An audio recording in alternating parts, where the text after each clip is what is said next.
You are now listening to Nexxlegacy Radio, a radio station for the people.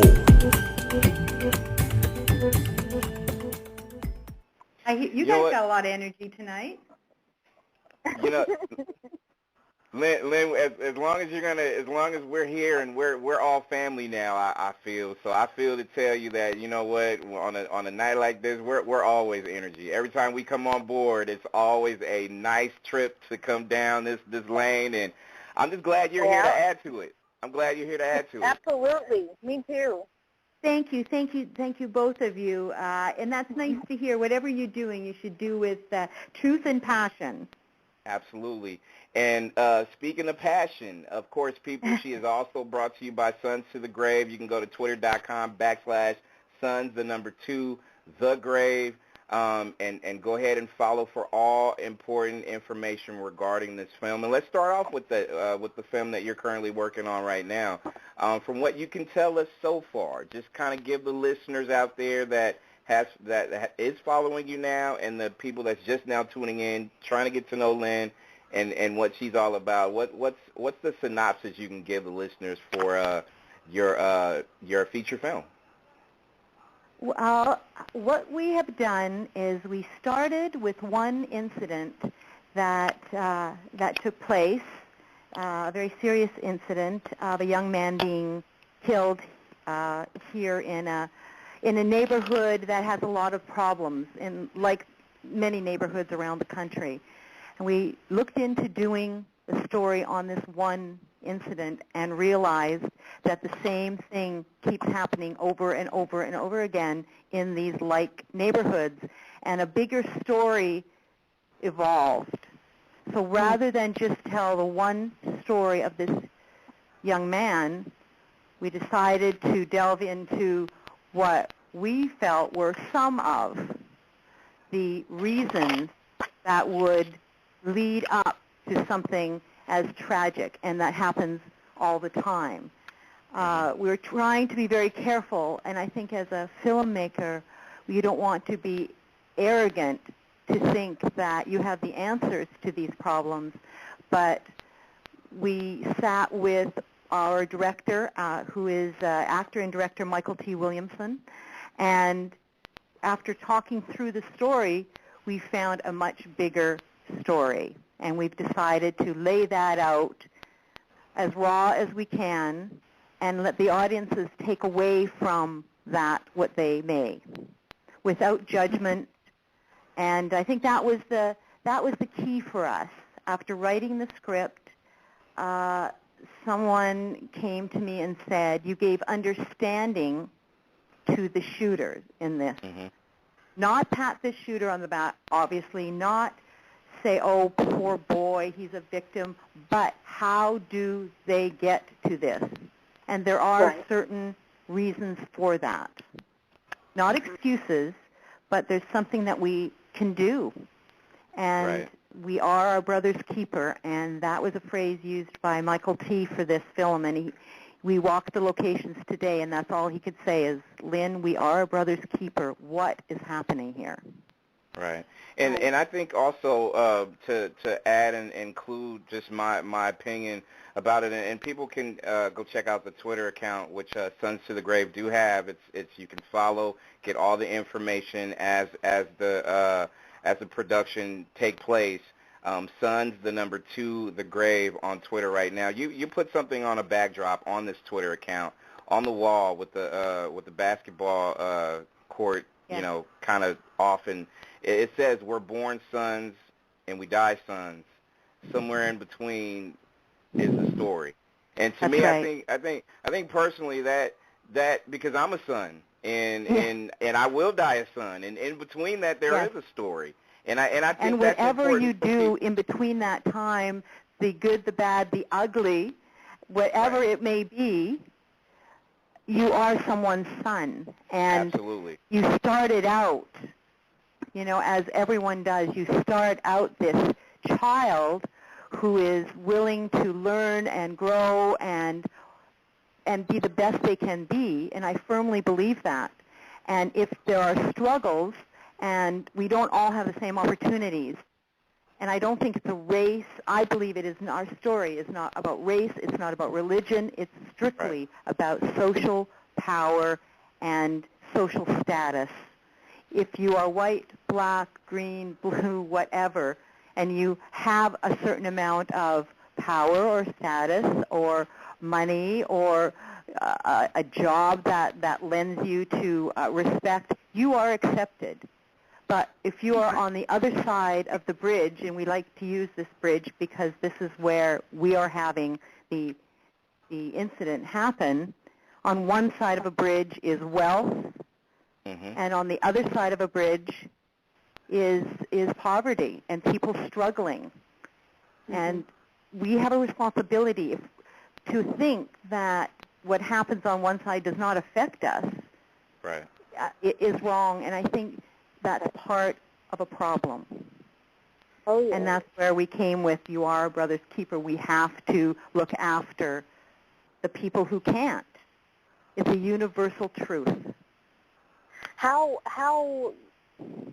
does it, having to be so careful, I mean, does it make the story harder to tell? That's a good question.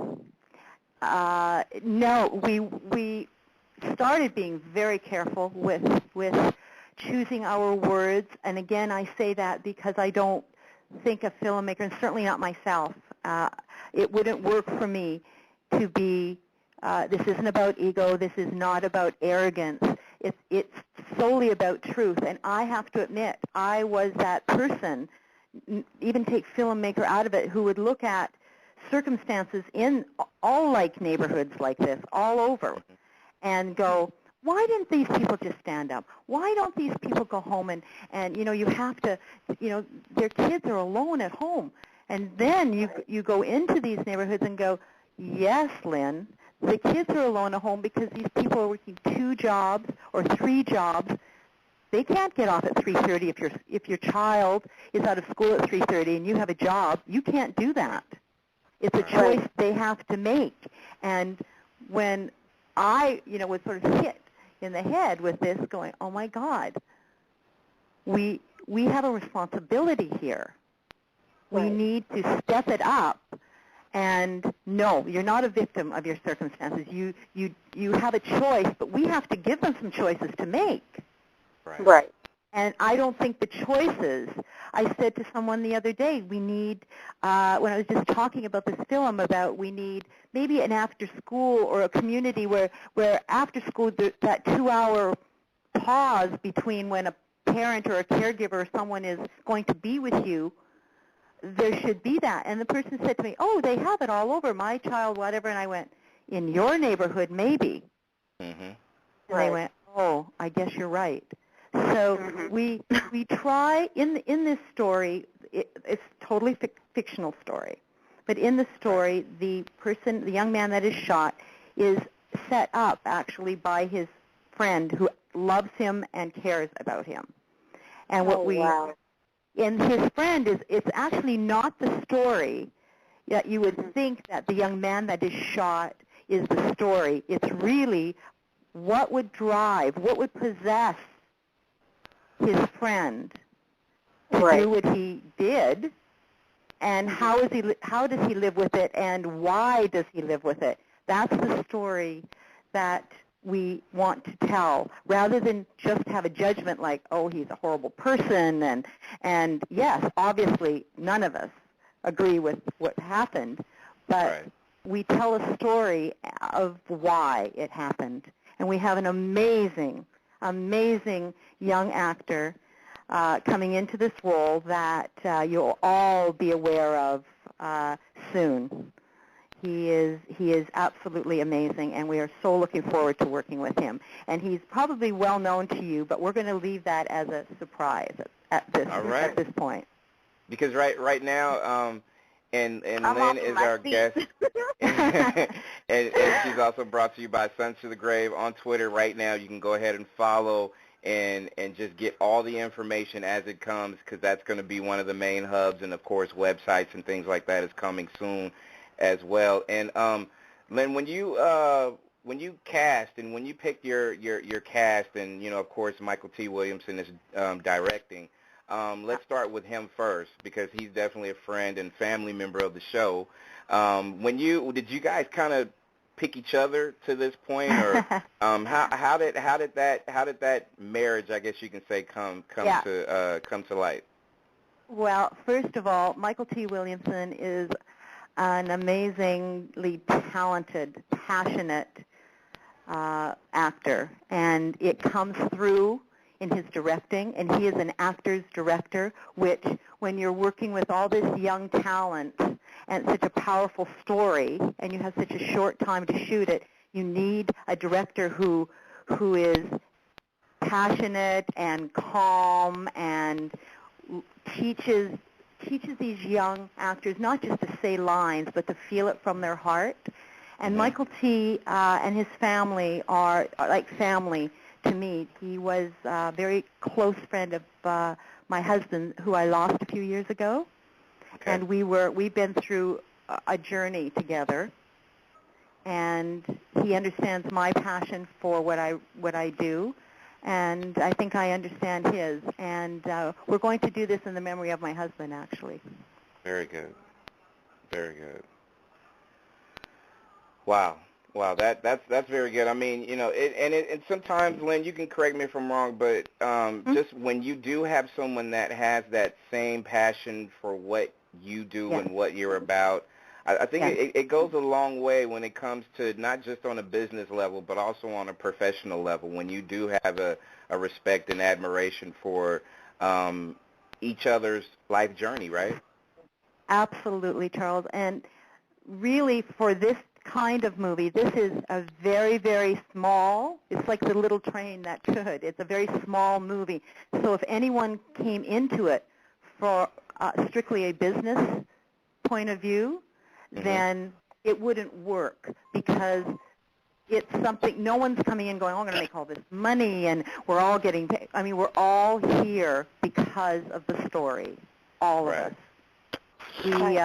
It's not one of those $20 million blockbuster movies. And there's nothing wrong with them. They're amazing. That's what keeps the world going. But this is something that it really has to be a passion for you that you care about, or I don't think it would work. And everyone attached to this film, from the soundtrack, which you will be blown away when we announce who's on the soundtrack. All right. We're very, very blessed. We are very blessed. It's going to have a hip-hop and an old school, and we are blessed people. Amazing. Very amazing. Lynn's our guest on Branded After Dark, and going back to the casting, I know there's it's still in the early stages of production as far as Sons to the Grave. And again, people follow on Twitter, Sons, the number 2, The Grave.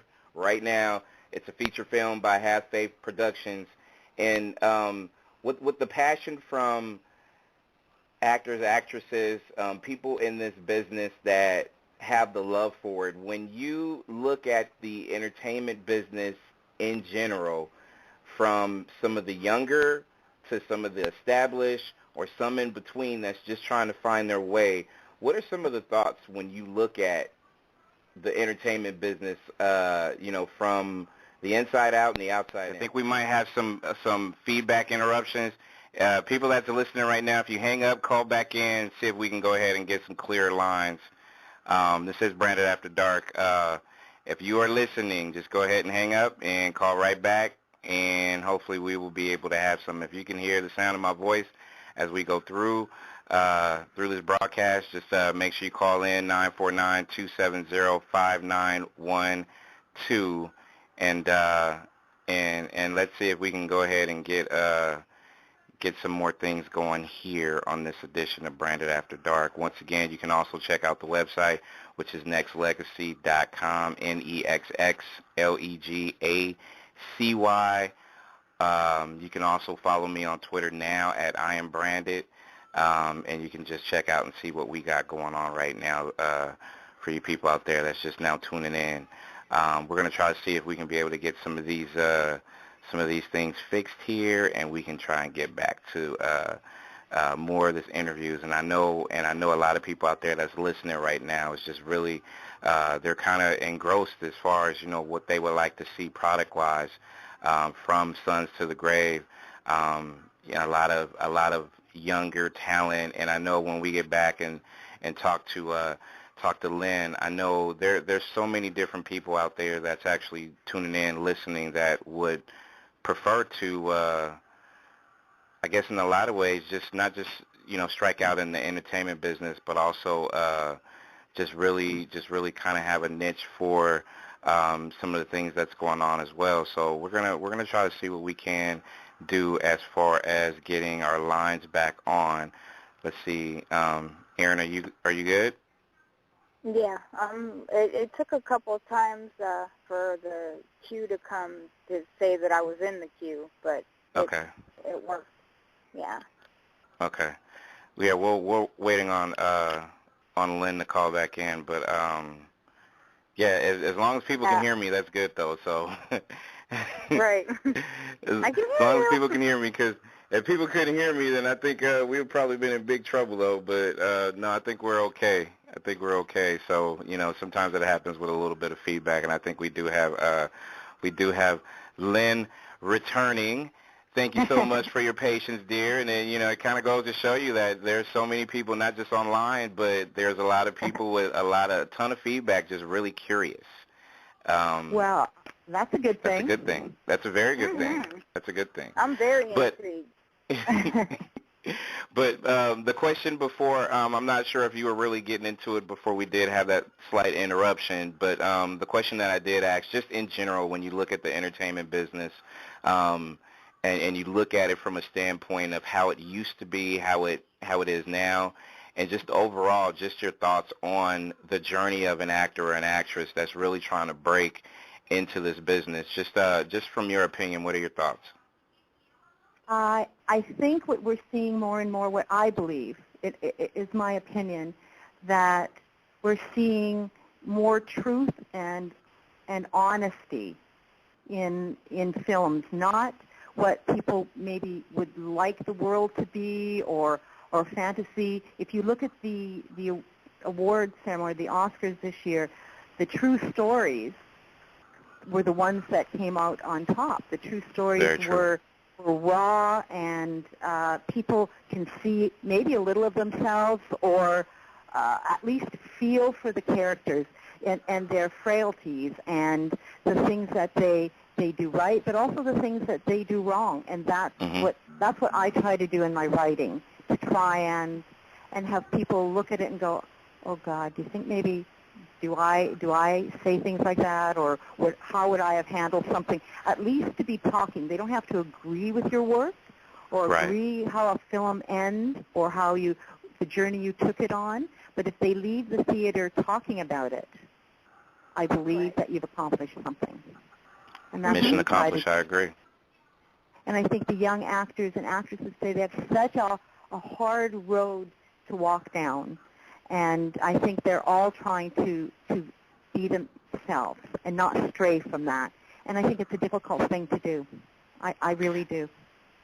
Do we take the creativeness out of certain movies and even the creative genes of an actor or an actress?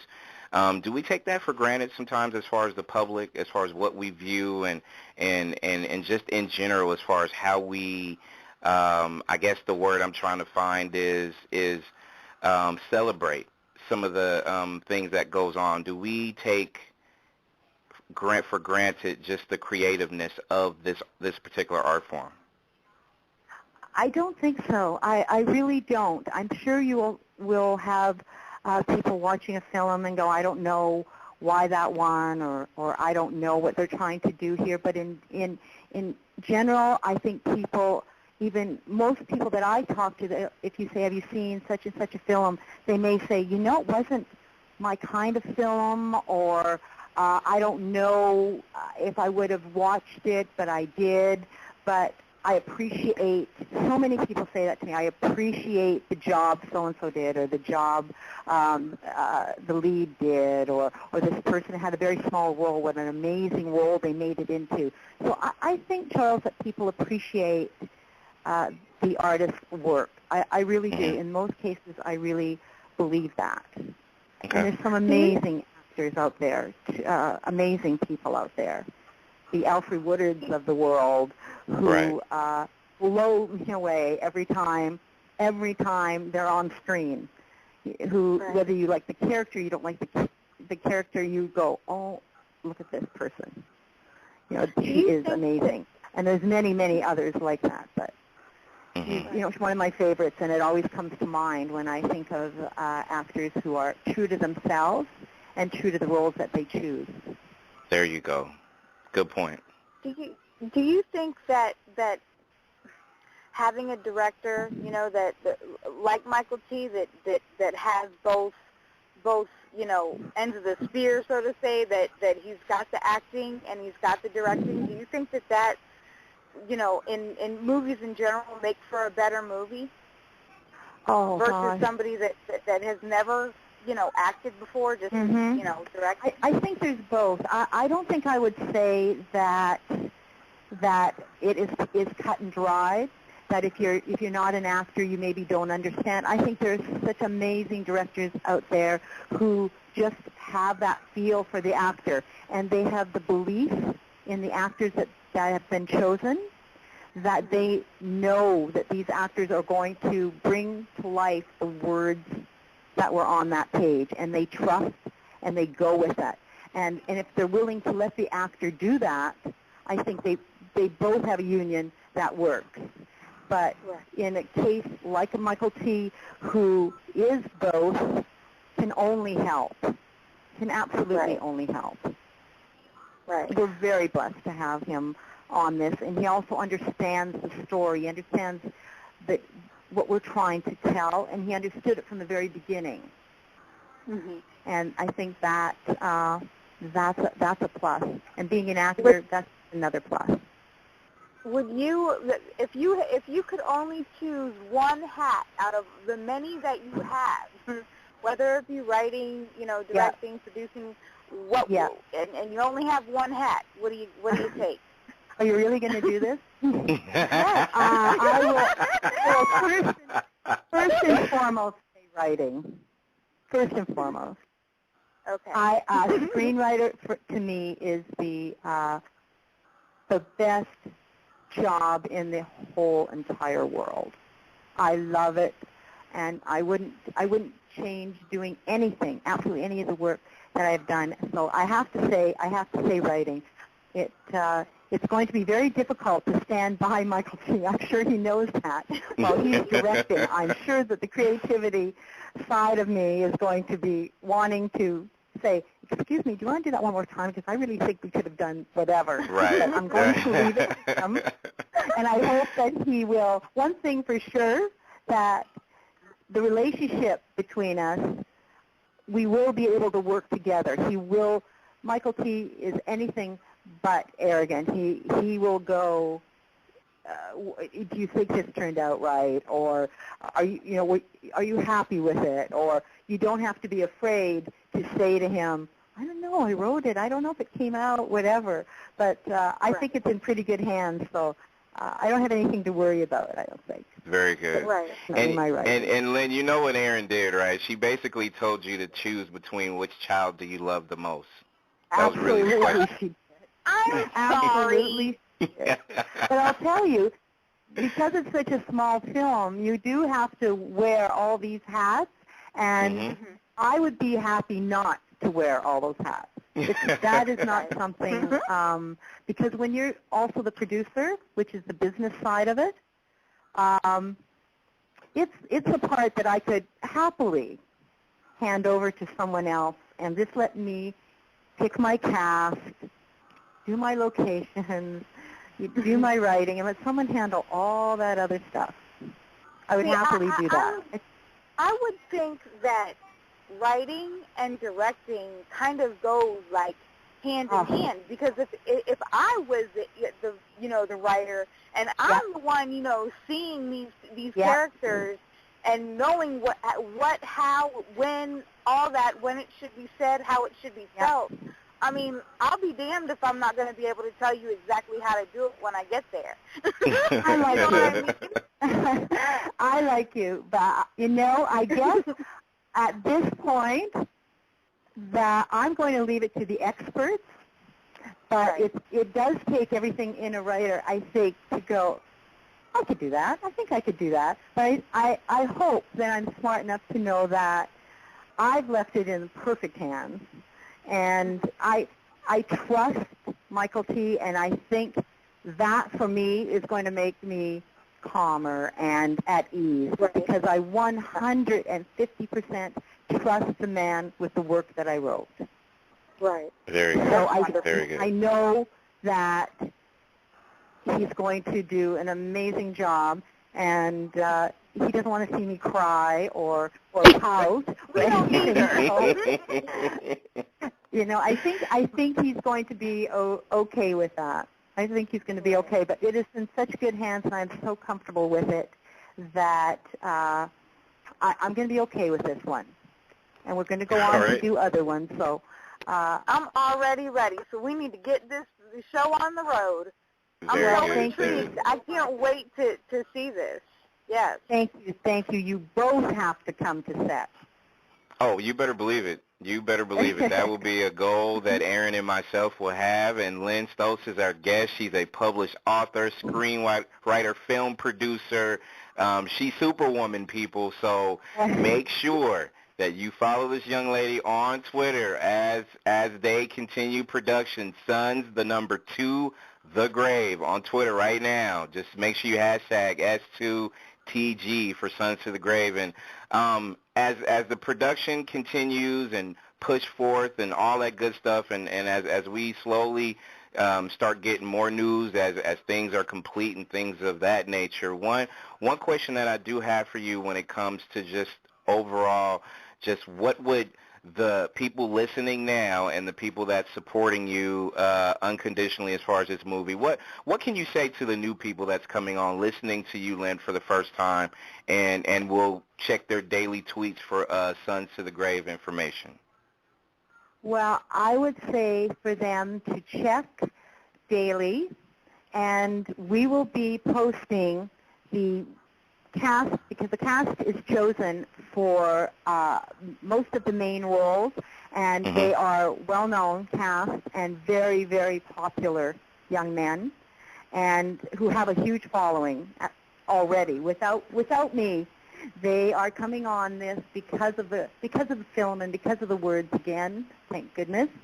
Right. And I think if they watch that, they're going to be very excited to see who is joining this. And when all the paperwork is complete, we will put the list of who are playing the roles, the main roles of this film. We're still casting some of the roles, but the main ones are taken. And I think everyone's going to be very surprised at who has them. So people out there that's listening, all you hundreds of thousands of people out there, Lynn did something on radio which is described as a tease. So everything from the cast names and everything. See, look, I'm playing that actual role, right? Like, okay, that's a tease, people. So you have to go to Sons to the Grave, Sons the number 2, The Grave on Twitter to make sure you go ahead and find out these little information. Now, Lynn and Sasha and Michael T. and myself, we're all going to start dropping clues and hints and different things of that nature. So when you do, I'm telling you, it's going to be an exciting journey, so you better hop on the train now, right? Tell them to think music, think hip-hop, and think who's involved in that. And that's just the other tease that I can give you. Wow. Ooh-wee. Very good. Well, let me ask you this. Will any of this informational tease be, where you guys will be shooting at? Because if you guys head down to Miami, I just might show up. Well, we're so cold down here in Toronto that we have been thinking Miami for a long time. That what I'm talking telling about. you. Come on. But we Bring are it. going to shoot it in Toronto. Okay. But we are going to have the screenings in Miami, Atlanta, New York, and Los Angeles. Oh, yeah. Oh, Very yeah. good. Very good. Yes. And a couple of quick questions as we close. I Sure. would like to try a couple of things as far as, since you have a wealth of knowledge and information, so I'm pretty sure you have a lot of memorable movies or television broadcasts or things of that nature. So if you can, young lady, can you rewind and go back until you can give me your top 3 all-time movies? Doesn't matter if it was a comedy, a drama, horror, doesn't matter, and or top 3 television Anywhere in the situation vault. comedies of all time. Thanks, Charles. That's good to put me on the spot here. That narrows it down, right? Yeah. I remember all of this. I have to say that one of my all-time favorite movies is A Time to Kill. Okay. Yeah. And I'm now going to go to the other side of being serious, because we all know that movie, Sam Jackson, McConaughey, Sandra Bullock. It was like an amazing film, and it took us all to a place, a dark place, and then brought us out to the other side. And I loved the truth of that film. But I have to say that I am a huge fan, personal fan of Nancy Meyer's films. I know they're silly movies, Charles, but hey, you know what? I can get in touch with that other side too, young lady. I've watched those movies also. I love what she does. I love the women in her stories who, through comedy, through part of it is light comedy, that they go on their journey, and she tells the truth of what women are saying, thinking, maybe not saying. And at the end of the day, when I come out of the film, I go, you know what? I probably would have done that, or I don't know if I would have had the guts to do something like that. And I just love her work. I really do. Right. I love her work. Okay. And there's one more film I have to mention to you that's probably one you haven't seen, and you really should go out and rent this movie. It's called The Ron Clark Story. It was a story that Matthew Perry did. Okay. He put the movie together, and rather than just tell a story that has been told many, many times, Mr. Perry did such an amazing job that I hold this to the standard that we're doing Sons to the Grave. I hope that we can live up to this story in the same honesty. It's a true story about Ron Clark, who was a teacher and went into urban areas and made a difference that was unbelievable. And I only hope that we could live up to that. So that's my list. See, and you did an excellent job. See, I threw a curveball and you knocked it out of the park. You did excellent. You did excellent. So there, brand. So there. Yeah. I know the big focus is on Sons to the Grave, and that's really your one of your many children as far as things that you do, like Aaron said, your other hats. Is there anything else you can leak as far as upcoming that new fans of yours and existing can be able to look forward to? Yes, I have a new book coming out in the summer called The Other Side of the Bed. And we are going to, with Michael T. as well, we are going to do a film of that as well. And we're going to be shooting in L.A. and Malibu. Very Oh, cool. wow. Very Yeah. Can I come? Yes, you can. Absolutely can. All right. She wants to Oh, migrate really? from So Florida, he's where in. she is, to L.A. So she's trying to make any headway to get I to want to go to L.A. Malibu. What are you talking about? I don't blame her. I don't blame her. Our publicist, Sasha Stoltz, every day she puts a note on my desk going, "Are we moving to LA today? Are we moving to LA today?" So on top of the amazing job that she's been doing, that's her second priority, to get us all to LA. There you go. There you go. And in closing, as we get ready to wrap this up with our beautiful guest, Lynn Stoltz, she is author, screenwriter, film producer, production company, Have Faith Productions. I got to tell you in closing that the movie I'm looking forward to, because to me, I feel like it's something that's being done that has not been done, if any, as far as in the entertainment business. It's being told in the middle. You know, you have your highs and lows, but there's a journey that needs to be talked about in a lot of lives, and a lot of you know, we can go music, we can go movies, we can go television, we can go a lot of different journeys in our lives in the entertainment business. And I commend you, Lynn, for taking the helm and doing something that we haven't seen in such a very long time, and I'm looking forward to it. Nexxlegacy Radio will be here. Any news that comes out of your camp, we will put it on the air immediately, and we will drive it home, because it's something that I really believe in. And I know we talked earlier today offline, and I'm just so proud of not just you, but just everything that you have done and continue to do. So I am a forever friend and loyal servant. So I am here. Charles, you guys at Nexxlegacy are so amazing. I can't tell you how humble you've made us with your allegiance to this film. And I just want to leave with one line. There's a saying that says, "A bridge has no allegiance to either side," and we are going to prove that that is just not true. And I'm going to leave you with that.